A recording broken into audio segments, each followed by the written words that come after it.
nga ba ang magagandang na idudulot ng simpleng buhay? Samahan niyo kaming mag-ina habang kami ay kumukuha ng kangkong at kagingking at pagkwento-kwentuhan natin itong mga bagay na nangyayari sa atin. Ang simpleng buhay ay hindi nag-aangad ng ano pa mang yaman o ng mga ano pa mang mga kagustuhan o wants sa buhay. Manatiling simple para mas maganda ang ating pakiramdam.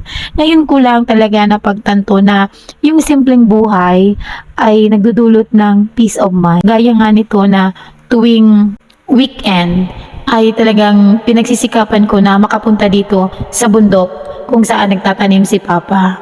So dito, sa aking pagtulong sa aking Papa, ay nakakaramdam ako ng kaginawaan sa aking pakiramdam.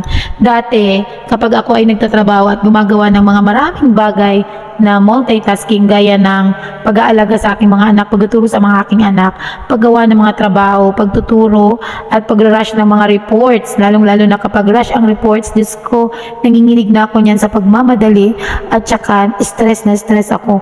Hindi kasi ako yung taong marunong mag-relax na mamaya na lang. Kapag sinabi sa akin na kailangan na to, gusto ko tapusin kaagad ito dahil ayoko na mapapatawag ako na ako na lang yung nauuli na hindi nakakapag-submit ng report o ng ano pa man na gawain. Gayon din sa aking mga mag-aaral, gusto ko ay matapos rin nila ang kanilang gawain at magawa nila ang mga pinapagawa ko at gusto ko na sila ay maging successful at magaling pagtapos ng taon. Yung mga ganitong binibigay kong pressure sa aking sarili ay nagdudulot sa akin ng kung ano-anong mga sakit. Yan ang sumasakit ng aking tiyan at nag-acid reflux na ako dahil sa pagmamadali. Minsan naman, sumasakit ng aking ulo o kaya tumatigidig-tigidig ang aking puso o kaya naman ako'y nahihilo o kaya naman ako'y natataranta at marami pang ibang hindi ko na maipaliwanag kung ano na nga ba ang aking sakit. Bigyan ko ang sarili ko ng oras para makapagpahinga. Parang napawi na ang mga sakit na nararamdaman. Lalo-lalo na kapag nandito ako sa baryo. Hindi ko yun naiisip. Ang naiisip ko lamang ay tulungan ng aking ama, pagsilbihan siya. Masaya ako sa aking mga ginagawa. Wala itong rush. Wala din itong time frame. Wala din sa akin nagpe-pressure. Ako lang din ang gumagawa ng gusto kong gawin. So hindi ako sinasabihan ng Papa na ipagluto mo ako, ipaglaba mo ako, tulungan mo ko. Hindi. Gusto ko talagang gawin ito.